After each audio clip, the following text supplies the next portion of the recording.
Subaru Natsuki, an average commoner in Japan, faces the most incredible plot twist in his life when he's suddenly transported to another world. It all happened late at night one day as Subaru stepped out to get groceries in the convenience store. After getting all he needs from the store, he walks outside to get back home. Before he gets far, Subaru gets a weird feeling of some supernatural force around him. He ignores the signs and preps himself to cross the street. Just as he steps forward, his eyes begin to itch. He rubs his eyes with his hands only to open them and find himself in another world entirely. The day in that world was bright and filled with people in medieval clothing. Subaru takes a few moments to absorb his new reality as he stands near a fountain staring into the environment in front of him. It was then that it dawned on him that he'd just been summoned into another world. Subaru eventually accepts his fate and keeps walking. Meanwhile, a lady who's somewhere around the city runs frantically on the building rooftops holding a weird heirloom and smiling. Subaru, on the other hand, begins to think about the endless possibilities and upgrades his body may have had during the teleportation. At some point, he begins to think he has magic as that's a usual perk with those who are transported to another world.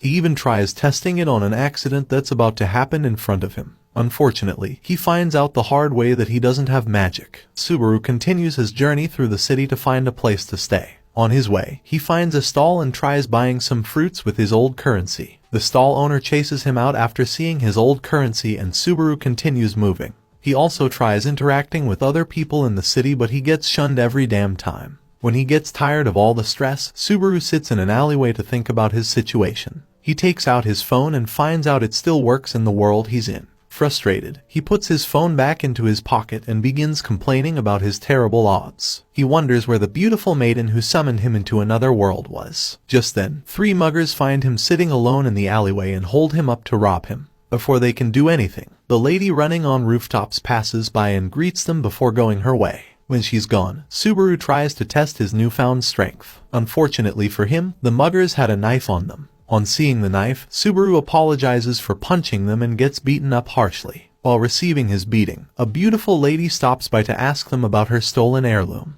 The muggers ask her if she was there to save the kid, but she says she isn't. Then, they tell her about the rooftop lady who passed by earlier and nudge her in the right direction. The lady, after getting the information she needs, the beautiful lady saves Subaru with her spirit magic. When the muggers are gone, the lady asks Subaru about the location of her insignia heirloom. Subaru tells her he knows nothing about such a thing and then faints shortly. The lady and her pet talking cat contemplate leaving Subaru to die there but they eventually end up helping him. A few moments later, Subaru wakes up on the lap of the pet cat and throws a fuss over it. The lady asks him to pay her back for rescuing him by telling her the location of her insignia. Subaru gives her more information about the rooftop lady and calls it quits. The lady thanks him for the help and considers it repaid. She takes her leave but Subaru follows her out of the alley. Now on the street, he convinces her to let him accompany her on her quest to find the thief who stole her heirloom. The lady accepts his request and leads the way forward. Over the next few scenes, Subaru and the lady ask every stall owner in town for the whereabouts of the insignia thief. A few hours later, the duo settled down for a break on the balcony of a building.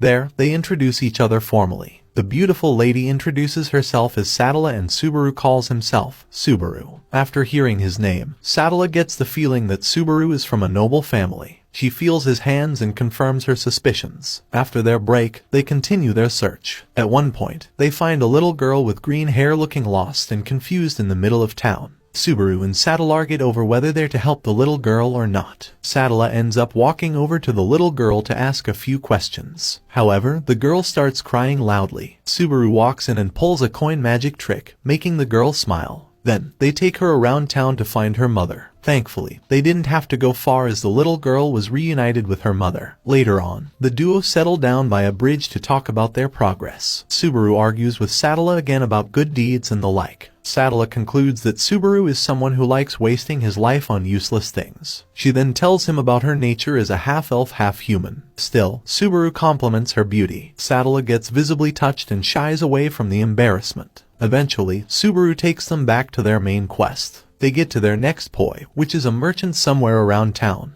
There, Subaru tries to bribe the merchant to spill some information, but he soon finds out that both of them are broke, so he dismisses them. Before they leave, the little girl they helped earlier arrives with her mother to see their father, the merchant they are asking for information. After hearing about the help they rendered to his family, the merchant apologizes and offers his help to them. Hours later by evening time, Subaru and his new isekai girlfriend, Sadala, walk the abandoned slums of town scared of every alleyway and corner they pass by. At one point, Sadala complains to Subaru that she's already out of time and must return the insignia before nightfall. Puck, the pet talking cat, also decides to call it a day as it is dark already. Sadala greets her goodbye and watches her disappear into thin air. Now alone with Subaru, Sadala makes it known that he shouldn't be getting any ideas at all. She tells him about lesser spirits like Puck that take time to fully develop into an original spirit and proceeds to light herself up to glow like the stars in the sky. Moving on, Subaru and Sadala keep walking towards a particular direction. They find a passerby moments later and ask him about Felt, the lady they were looking for. The person tells them about the notorious Felt and tells them to be prepared to negotiate their stuff back. Subaru and Sadala keep moving forward, arguing like two people in love before considering working together to keep them safe. Subaru takes the first watch and lets Sadala sleep. After Sadala is away, Subaru takes a tour around the house they're in. There, he finds various eerie stuff lurking around there. Subaru walks a little further into the house and finds a freshly mutilated body lying on the floor with blood everywhere. Before he gets to take in all the horror, a lady speaks behind him and pushes him to the floor. Subaru gets up quickly, barfs and collapses. Sadala walks into the room to find out what's wrong with Subaru. Unfortunately for her, she gets hit in the head before she realizes what's going on. Subaru holds her hand and tries to keep himself alive so he can save both of them. However, his body gave out way too quickly. Almost immediately, Subaru wakes up to see the merchant from earlier asking him to buy some of the apples in his hands. Subaru gets confused and tells the merchant he's broke beyond comparison. The merchant throws him out and Subaru gets back to the streets. He tries to remember his life before then and remembers Sadala and her pet talking cat, Puck. He also checks the wound on his belly and finds out it's already gone. Confused, Subaru rushes through a familiar alleyway and finds the three muggers from the previous day waiting there for him. Tired of facing the same troubles again, Subaru tricks them into believing he is powerless. When they let their guards down, he beats the living shit out of them and continues searching for Sadala. He gets back to the abandoned slums from earlier and finds the building they stayed in the previous night. He bangs the door and finds out the inhabitant is none other than the dead body he found the previous night. Subaru gets even more confused and asks the old man if he's ever died before. The old man laughs and tells him he's never closed his eyes to death before. Subaru then asks him about Sadala and the insignia. However, the old man tells him he knows nothing about such. He then tells Subaru about a shipment of loot he's receiving later that day and tells Subaru to stay behind to check whether or not his insignia is there. Subaru asks him about Felt, the weird young lady, and the old man still tells him he knows nothing about her. The old man then asks for some payment and Subaru gives him some potato chips from the previous world he was in.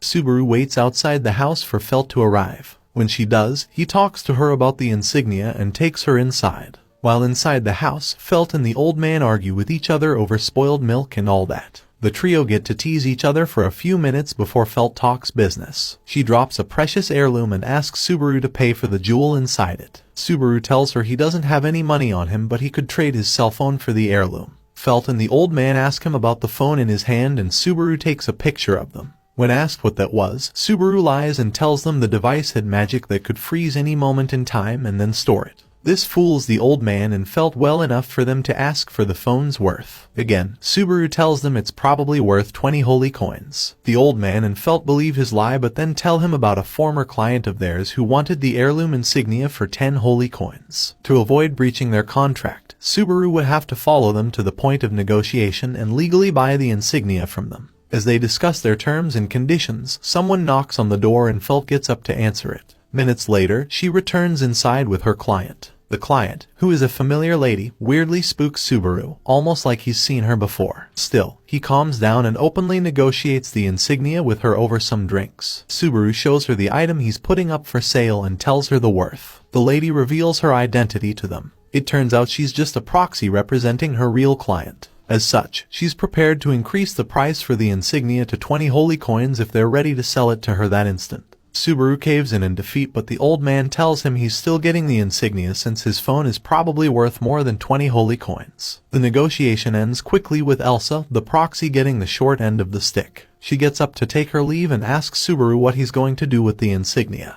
Dummy Subaru blatantly tells her he'll return it to the owner. Elsa realizes Subaru and the other two may be part of her enemy so she attacks the three of them. The old man steps in to protect his people but unfortunately ends up losing his life. When she's done with old man Rom, Elsa prepares to take her leave. Felt, however, accuses her of being a psychopath and launches herself towards her. Sadly, Elsa read her movements perfectly, aiming for the opening, and killed her. Subaru goes out of control and blindly attacks her. Elsa pushes him away and goes in for the attack. Although Subaru dodges the fatal part of the attack, he still gets ghastly injured in the belly. He collapses and closes his eyes to death only to find himself reincarnated to that same day. This time, he faints for a few hours and wakes up near the merchant's stall. The merchant gives him some apples, but as he's about to take it, he spots Sadala walking along the street. He rushes towards her and tries to explain himself to her, but Sadala doesn't know him anymore. Subaru then makes a big mistake by calling her the Witch of Envy, just like Felt had advised him to do. Hearing him call her that, Sadala gets really pissed and warns him never to call her that again. As she prepares to head out, Felt, who's been hiding in a corner all this while, approaches Sadala and steals her insignia. Sadala immediately chases after Felt, despite Subaru's warnings. Subaru follows the two girls and runs into the same alleyway again. Just as he's about to leave, he finds the three muggers from the previous days waiting for him. He gets super pissed at them and just walks right past them. Sadly for him, one of the muggers stabbed his back. Subaru falls to the ground bleeding profusely as the three muggers argue and bicker at one another for making such a mistake. Eventually, the muggers leave poor Subaru lying on the ground and run away to avoid getting caught. Subaru passes on that instant and is reborn right in front of the merchant's store again. The merchant hands him an apple and asks for him to buy it, just like he always does, but Subaru refuses to buy it. Instead, he gets to the back of the store to check for his stuff. He finds his back wound gone already and decides to try a different approach this time. He accepts the fact that he's been in a time leap all this while and hopes minding his business would prevent such bad things from happening to him. So he plans his life perfectly this time. All he has to do is become an inventor using his knowledge from his past world and make enough money to live a luxurious life. He then asks the merchant for his thoughts about his plan, but the merchant chooses to refrain from Subaru's problems. Fair enough. Subaru hits the streets of the town and experiences a very weird deja vu act playing out in front of him. He finds two people holding a lost little girl to find her mother. This makes him suddenly remember the little girl he and Sadala saved in the previous time loop. Subaru understands that he's destined to meet Sadala one way or the other, so he cuts his selfish plan and returns to the merchant. There, he asks the merchant about the pickpocketing occurrences in the town. The merchant tells him about one that happened not too long ago. He points Subaru towards the magic attack marks on the walls nearby and gives him a few more pointers towards the right direction in his investigation. Subaru thanks him and continues into the streets thinking about meeting Sadala and getting her insignia. Sadly for him, he runs into the three muggers in the alleyway again. This time, he shouts at the top of his voice, calling for help in any way he can. The three muggers call his bluff at first but are soon caught with their tail between their legs as the sword saint, Reinhard, arrives on the scene to protect Subaru. The muggers recognize him as bad news immediately and scram for dear life. After they're gone, Subaru thanks Reinhard for saving him. Reinhard tells him it's nothing and just urges him to live life and keep out of trouble. Subaru notices his uniform and asks about his guard uniform. Reinhard tells him he's off duty for that day. The two talk about a few more random things until Subaru makes one final request. He asks Reinhard to tell Sadala, whom he described perfectly, to avoid the looted house in any way she can. Reinhard nods in agreement and lets Subaru go. That evening, Subaru gets himself to the slums and asks around for Felt's den. After getting directed towards the right direction, he heads to the place. On his way there, however, he bumps into the worst person he could ever see, the Bowel Hunter, aka Elsa, the person who's been killing him throughout his time. Elsa shows him her usual psychotic side and teases him a little bit before leaving. Subaru heaves a sigh of relief and keeps walking towards Felt's den. When he gets there, he checks around hoping to see Felt. What he didn't know was that Felt was already behind him. When he did, it was already too late as Felt had already mistaken him for an intruder. She fights him for a little while before stopping to verify his identity. Subaru tells her he's there to trade his Mesha, aka cell phone, for the insignia she's to sell to a particular Elsa. Felt stops fighting him and takes a look at the Mesha Subaru wanted to trade for the insignia. Subaru tries to get her to trade the insignia for the phone at that instant, but Felt would rather have her old man, Rom, check the phone before she makes a deal. Subaru wastes no time as he rushes towards Rom's house so the deal can be done as quickly as possible. On their way there, Subaru gets very sentimental with Felt and gets bitten by the frustrated young girl. After getting there, Rom checks the Mesha and rates the phone higher than most holy items he's seen. Subaru gets very happy and believes the negotiations have ended right there. However, Felt was suspicious about some things as she tells him to stop so she can ask him some questions and all. Subaru stops and begs her to trust him. He fears the assassin, Elsa, will soon arrive to take them all out. Felt, however, refuses to trust his excuses even with all the begging and bowing. Eventually, the dreadful knock on the door is heard and Felt goes to answer it. Subaru begs her not to open it, but she does so eventually and finds Sadala on the other side. Sadala sees herself into Rom's house and threatens Felt to return her insignia so no harm comes to her. Felt takes some steps back and refuses to give her insignia. Instead, she talks a little about Subaru wanting to return her insignia to her, which surprises Sadala herself. She admits to never knowing a thing about Subaru or even meeting him in real life before. She then continues talking to Felt about her insignia, and fails to realize the assassin creeping up close behind her. Thankfully, Subaru notices in time to inform Puck, her pet talking cat, to block Elsa's attack. After her first failed attack, Elsa shows herself and promises to slaughter everybody in the room as opposed to her initial plan, which was to do away with Sadala alone. Subaru steps up and shames her for being such a bad lady. He yaps on and on about some other meaningless things and buys Puck enough time to restore all his mana to attack the assassin. When Puck's ready, he throws a bunch of crystals at Elsa but doesn't even manage to scratch her. Elsa switches to the offensive and begins attacking Sadala. Sadala, on the other hand, accepts the fight. Together, the duo go at it for a while with Rom, Subaru and Felt spectating from the back of the building. At one point in the battle, Sadala manages to trap Elsa. She directs one large attack at Elsa but she still manages to dodge it. Puck becomes very tired as he's run out of mana, so he retreats to the spirit world to rest up, leaving Sadala all alone to fight the dreadful Elsa. While the two fight, Felt finally thanks Subaru for saving her earlier. If only she'd listened to him earlier on, this probably wouldn't have happened. Old man Rom decides to go help Sadala out. He picks up his blade and fights Elsa with all his strength. Sadly, Elsa was too fast for him. She corners him and slashes his neck before continuing her fight with Sadala. Subaru clenches his fist and considers dying again to restart his day. However, the pain of dying on Elsa's blade was too much to bear. With time running out, Subaru makes a split-second decision to save Felt at all costs. As Elsa's about to slash Felt up, Subaru gets in the way and carries her. Then, he tells Felt to wait for an opening so she can escape. Felt still tries to argue her way through, but Subaru tells her it's for the best. He picks up a large wooden bat and finally distracts Elsa long enough for Felt to escape. After she's gone, Elsa slashes Subaru to the ground and pauses their fight for a while. In the meantime, Sadala thanks Subaru for giving the fight his all, despite being the weaker one amongst them all. Subaru, upon hearing those words, gets invigorated and challenges Elsa to a fight. Elsa takes him up on his challenge and traps his leg. She then raises her knife to deal enough damage to Subaru, but she's stopped halfway by Reinhard, who orders them to stop fighting. Upon seeing a stronger opponent, Elsa takes some steps back and introduces herself to the powerful saint. Reinhard tells her he was summoned over there by Felt when he found her running frantically through the deserted streets. Reinhard asks Elsa to surrender, but Elsa tells him it's not possible. He chuckles a bit and asks Subaru to stay near Sadala, who is busy healing Rom with her magic. Subaru has a little discussion with Sadala as she heals the injured old man. Meanwhile, Reinhard draws a fake sword and uses it to fight Elsa. Reinhard destroys her first weapon and keeps up with the attacks. When Sadala is done healing old man Rom, Subaru gives the signal for Reinhard to go all out on Elsa. Reinhard smiles and uses the rusty sword in his hand to unleash a very powerful magic attack that blows the entire place up. After taking care of Elsa, Subaru finally stands tall and thanks Reinhard for saving him this time. At least he won't have to die and be reborn to that day again.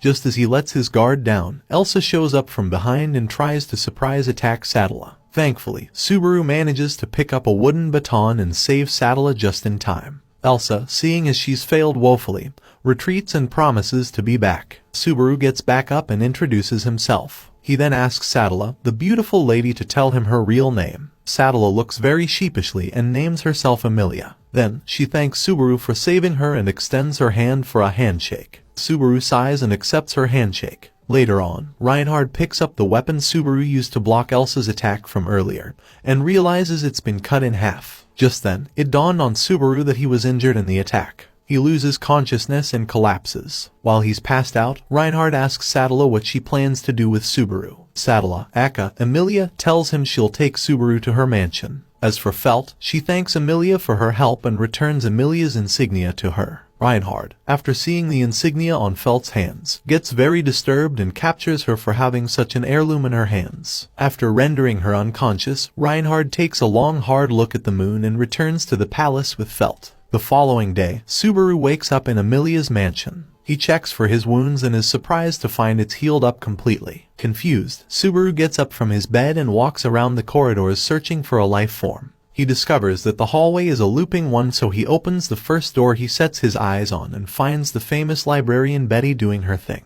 He mistakes her for a little girl and begins saying derogatory things to her. Betty punishes his disrespectful ass by electrifying the life out of him and stealing all his mana before sending him out of her quarters. Subaru wakes up again for the third time that day. This time, he hears two ladies talking silently about him. He focuses his ears to hear what they say and finds out they are criticizing every part of him. He jolts up from his bed and finds the cute ladies shying away from him. Shortly afterwards, Emilia walks into the room to check up on her guest. On seeing Subaru, Emilia discusses a few things with him and the girl. When they're done, Subaru gets out of bed and into the yard for his morning exercise with Emilia. There, he instructs Emilia to follow him for directions. Puck also shows up behind Emilia and resumes work for the day. At that point, Subaru ends their morning exercise session. He holds Puck in his hands and massages its soft fur. Emilia stands and watches Subaru play with her support soldier. She smiles a little and calls him weird for caressing her cat like that. Just then, the two maids from earlier arrive to inform Emilia that their lord, Roswal, is back. Emilia and Subaru return to the mansion to meet the lord of the castle. Initially, they meet Betty, who fondles Puck like her own. But when Roswal comes by, Subaru mistakes him for a clown who was hired to entertain them during breakfast. However, when he finds out that Roswal is the lord of the manor, he swallows his spit and settles to eat breakfast with the lot. At breakfast, they discuss the chores and responsibilities of the house as Subaru questions the two maids about what they do at the mansion. He tastes their food and appreciates the complexity of the flavors in the entire dish. After eating, Roswal tells Subaru about the happenings in the royal palace. Apparently, the kingdom is currently without a king as it's being plagued by an epidemic. Subaru gets a little scared of him being off now that he's known the truth behind the kingdom. He even begins to suspect himself to be the patient zero of the epidemic plaguing the kingdom. However, Roswal tells him not to fret and that nobody thinks of him as a traitor. Emilia butts into the discussion and shows Subaru her insignia. When asked about it, she explains to Subaru that the insignia is an item that proves someone's worthiness to be the next king of the kingdom. The lot continues talking for a few more minutes until Subaru asks to be hired to work as a butler in the mansion. Since nobody objects, Subaru is taken to the dressing room and measured by the two ladies from earlier. When they're done measuring him, they take him on a brief tour around the mansion so he doesn't get lost on the job. At one point in the tour, Subaru finds Betty petting Puck. She throws him out one time and then changes her room, only for him to figure out the right door and catch her petting Puck again. After the tour around the mansion, he begins work immediately. One of the girls shows him his tasks for the day and Subaru finishes all of them before night. Just as he's about to sleep, one of the girls brings him his clothes. Subaru does a few more minor adjustments before calling it a day. The following day, Subaru tries cutting some potatoes for their breakfast dish. His terrible expertise in the job causes him to cut his finger. Moving on, Subaru continues his chores for the day and finishes them before it gets too dark. Under the cover of the dark, Roswal discusses a few things about Subaru with one of the girl maids. The girl maid tells him about Subaru's conspicuous acts but soon tells Roswal he shouldn't be a problem in the long run. Roswal commends her observation and continues his thing. Meanwhile, Emilia is seen with Subaru enjoying their time on the lawn. Subaru gets emotional at one point and expresses his innermost feelings to Emilia. He gets so carried away that he accidentally shows Emilia the cuts on his fingers. When he realizes it, it's already too late. Anyway, Subaru still asks Emilia out on a date to go sightseeing with him. Emilia initially refuses to go, but after much persuasion, she soon accepts it. Subaru's mood gets lightened up and he rushes over to Betty's room to disturb her again. This time, Betty gets very restive and throws him out of her room. Subaru goes to sleep as a happy man as he begins to count down to the next day. Sadly for him, fate had a different thing in mind for poor Subaru. Moments after he wakes up the following day, he finds out that his time has been reset and the events which happened the previous night never happened. Subaru is confused. However, this time, he decides to take a different approach. Moments after he wakes up, the two maid angel girls, Rem and Ram, appear near him to welcome him back to the mansion. Subaru covers his face and rushes over to another room to reflect on the kind of spell or curse he's been placed under. Unknown to him, he'd broken into the terrible Beatrice's library. When he finds out, it's already too late as Betty, or Beatrice, is already talking to him. From their conversation, it turns out Subaru had previously woken up earlier that day and had come to disturb Betty's peace. Subaru thanks her for her time and heads out to the yard to double-check something. Betty lets him out and Subaru gets to the yard to find Emilia. There, he sees her walking across the lawn and approaches her. Subaru couldn't be any happier to see Emilia and her adorable face. He talks to her a little bit and gets the happiness he needs to not fall into total despair. Even Puck, the fluffy pet talking cat, shows up to join their conversation. When they're done talking, Subaru rushes back inside to have dinner with everyone, including Roswal, the lord of the mansion. Moments into eating breakfast, Subaru asks Roswal to employ him as a butler in the mansion again. Subaru plans to relive the same experience he had the previous so he can break the curse. This plan almost works, but unfortunately for him, he is forced to have a break in the bathhouse in the middle of the day. While at the bathhouse soaking away his sorrows, the impulsive Roswal walks in unclothed and teases Subaru before getting into the bath to chill out. While taking their baths, the duo talk about the maid girls, Rem, the blue-haired one, and Ram, the pink-haired one. After he's done, Subaru steps out of the bathhouse and finds Ram at the entrance bringing Roswal's clothes to him. Subaru, upon seeing her, covers all his exposed areas to prevent Ram from seeing his small PP. Ram shows no interest in whatever is down there. Instead, she tells him to get ready to meet her later that night for something she couldn't discuss there. Subaru rushes to his room fidgeting as he thinks Ram wanted to grape him or something. However, when the night comes, Ram enters his room and tells him she's there to help him learn to read and write. Once he can master that skill, he can help out more in the house. Subaru, after thinking about the good this can do, agrees to learn their characters. He picks up the calligraphy pen and begins scribbling on the papyrus in front of him. A few moments later, he begins pouring his heart out to Ram, completely unaware that she was already asleep. When he sees her moaning softly on the bed, he angrily breaks his pen. The following day, Subaru wakes up early and puts on his butler's attire again, ready for work. He asks Rem, the blue-haired maid, if she could allow him to sew her clothes for her. However, Rem tells him there's no need. Subaru is very surprised at Rem's poor sense of fashion, so he tries convincing her to put on more clothes besides their maid outfits. Rem sees this as an insult and begins to say insulting things towards Subaru. Eventually, she walks away from Subaru and urges him to continue his day's work. Subaru joins the girls in the kitchen and cuts his fingers again from his inexperience. Ram chastises him for being such a terrible butler and also urges him to take care of his hair. After cutting vegetables in the kitchen, the trio headed out to the yard to trim out the bushes. There, they discuss hair and duties in the mansion.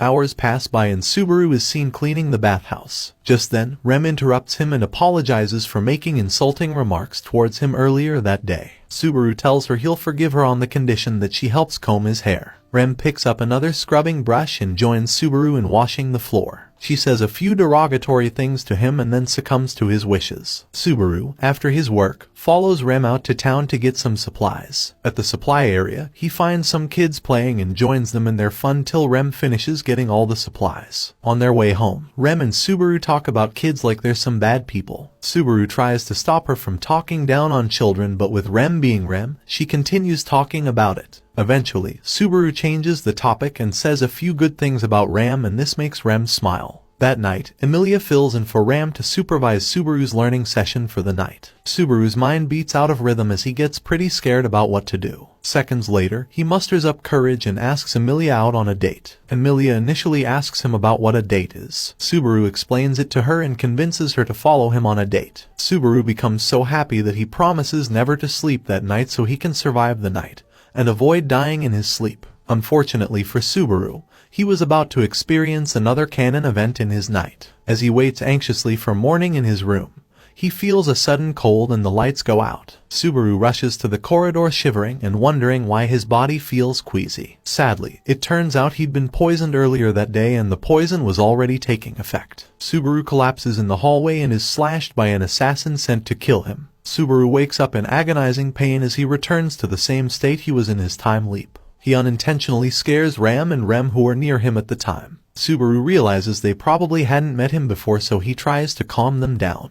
Then, he dresses up and walks through the hallway, trying to retrace his steps and possibly figure out what the hell happened the previous night. Betty, who seems to be following him, interrupts him and calls him irritating. Apparently, he'd already entered her library without her knowing. Subaru apologizes for causing her any issues and asks her to serve him some tea. Betty takes offense at such a statement, so she politely asks Subaru to get out of her library. Subaru doesn't seem to get the memo initially as he continues to pry into whatever book she is reading.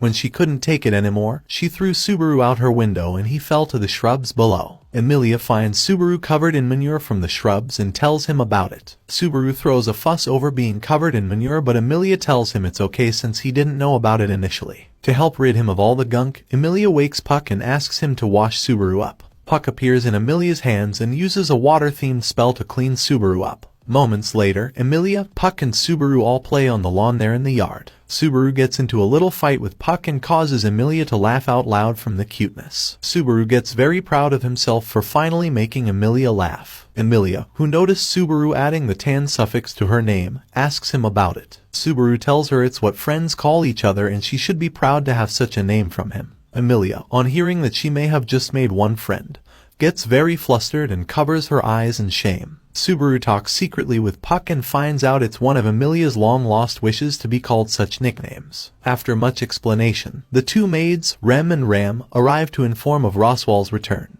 This time, Subaru decided to try a different approach. He plans to work meticulously through the next 3 days just so he can quietly figure out who his assassin is, provided they're amongst them. When Roswell asks him what he wishes to do, Subaru chooses to be a normal guest in the mansion, instead of asking to work with them as a butler. Roswell grants him his wish and Subaru spends the rest of his day investigating the mystery around his death. By evening time, Subaru tries to talk to Ram but gets ignored. The following day, Subaru approaches Betty to ask her about the type of spell or curse he's been placed under. You know, the curse that makes him die in his sleep and wake up completely fine in a time leap. Initially, Betty tries to push him away but Subaru begs her to hear him out. After hearing all he had to say, she decided to help him. After a few readings, Subaru finds out he's been cursed by a shaman who seems to be draining his mana each time he goes to sleep. Subaru asks him if there is anyone who could do such magic in the mansion. Betty tells her only she and Puck could do such high-end magic. Betty also tells him she was the one who helped heal him back when he was brought to the mansion. Subaru finds this hard to believe so he tries to tease the truth out of her. Betty gets understandably pissed and throws him out of her window again. He gets himself up from the grass and continues investigating his death. From the information he could gather, Subaru finds out he died only 3 times in the capital before he was brought to the mansion. This could only mean he's not allowed to die again since he's already died 3 times in the mansion. He then recalls his last meeting with Puck where he asked him to keep an eye on Emilia for him. While he gathers his thoughts together, Ram interrupts him to serve him some tea. She sits on his bed and asks after his studies. Subaru tells her he's been making some progress in his studies. Moving on from that, he narrates a story about a red and blue ogre to Ram. In summary, the story entailed the blue ogre having to lose everything just to save the red ogre who couldn't live life on his own. After hearing the sad story, Ram insults both ogres for being illogical and letting their hearts decide for them. The blue ogre would have taught the red ogre how to live on his own while the red ogre would have avoided being a burden to his friend. Subaru sighs and chooses both ogres as they were only trying to get through life. Ram looks down on his answer and tells him to be wiser next time. Subaru ignores her insult and talks to her about some other random fact about their kingdom and a great waterfall. Later on, she ends her conversation with Subaru and heads back to the kitchen. The following day, Subaru packs up his load to leave the mansion for his next destination. Emilia gets worried about him and asks him to reconsider leaving them. However, Subaru had already made up his mind and assured Emilia that he'd be found nonetheless. Subaru tries complimenting the angel maids once more before leaving the mansion. Emilia rushes after him to say her final goodbyes before leaving him in the hands of fate. Subaru travels through the forest and turns around just to stake out and investigate Emilia's room from there. He takes out a fancy kitchen knife and stares at it as if waiting for something to happen. By evening time, the assassin strikes again. Subaru runs for dear life and gets trapped on a cliff. He takes off his shirt and prepares himself to fight the assailant. When the assassin shows face, he's disappointed to find out his attacker is none other than Rem. Rem shows no remorse for attacking a harmless man. She even advises him to accept his fate so she can grant him a painless death. Subaru asks her what he did to deserve such treatment from her, but Rem refuses to tell him. Instead, she asks him about his true intentions for Emilia. She thought Subaru was working with Emilia's enemy. All attempts to change her mind proved very futile. Subaru then makes a last-minute attempt to make a run for it. He takes out his cell phone and flashes Rem's eyes before bailing.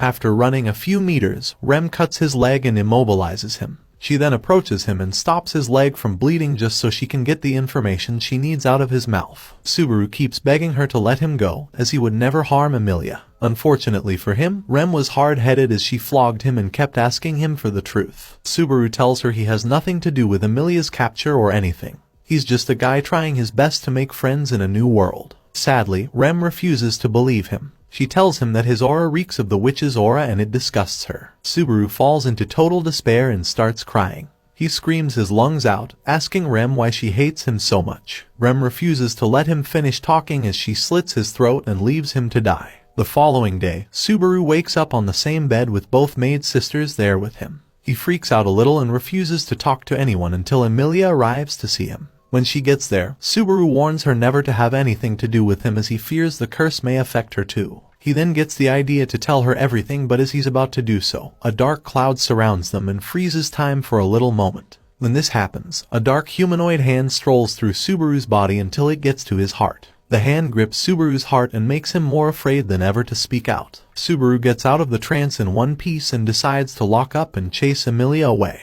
Over the next few scenes, Subaru remains on the bed thinking of his next move. Roswell comes over to see him, but Subaru refuses to give him any audience. Later on, Betty arrives to check on Subaru. When asked why she would even care, Betty tells him Puck and Emilia made her do it. Betty then moves closer to him and discovers the stench of the Witch of Envy on Subaru. Subaru gets very surprised and asks Betty why he would even be affiliated with the witch. Betty tells him he may be getting favored by the witch for having so much of her aura. Subaru just sits there and wonders what he could do to avoid dying the 5th time in a row. He comes up with an idea and asks Betty to help keep him safe from harm for the next few days. Betty sighs and makes a contract with him to keep him safe as long as he's still in the mansion. Subaru gets so emotional and covers his face with his hands. Betty tells him to cut the crap and just be happy she agreed to help him. Later that night, Subaru has a nightmare about his previous encounter with Rem. In the dream, he relived the horrific moment with Rem. Thankfully, Betty's protection spell helped him overcome the nightmare,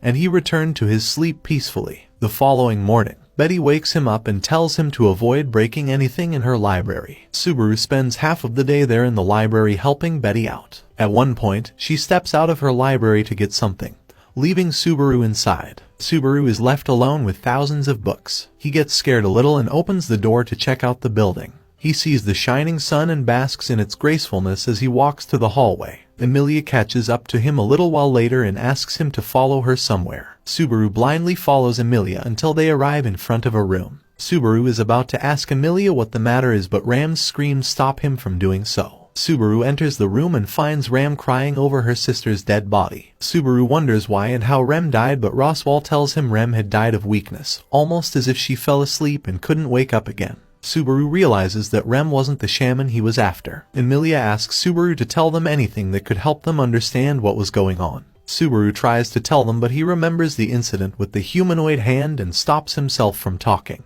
Just then, Ram loses her shit and attacks Subaru, as if he was the one who killed Rem. Thankfully, Betty arrived just in time to save Subaru. Roswell gets suspicious and challenges Betty to help Subaru out. Betty stands her ground and refuses to be intimidated by him. Eventually, everyone picks sides. Subaru makes a last-minute decision and runs away from the mansion. He races to the spot where he died and thinks about dying again so Ram can be revived in his time leap. While peering around, he finds a cliff and walks towards it. However, he gets very scared to kill himself, so he falls asleep at the cliff's edge. Hours later, Betty finds him there and wakes him up. She tells him she plans on keeping him safe from himself no matter what happens. Subaru realizes he's been selfish all this while, so he decides to make the hardest decision. Initially, Betty promises to help him escape the domain so he can be free of the curse. However, Subaru realizes some other things that solidify his resolve to kill himself. He remembers Rem's words screaming at him to leave her alone. Just then, Ram catches up to them seething in rage. Betty stands in front of Subaru to save him, but Subaru tells her not to bother, that he's already made his decision.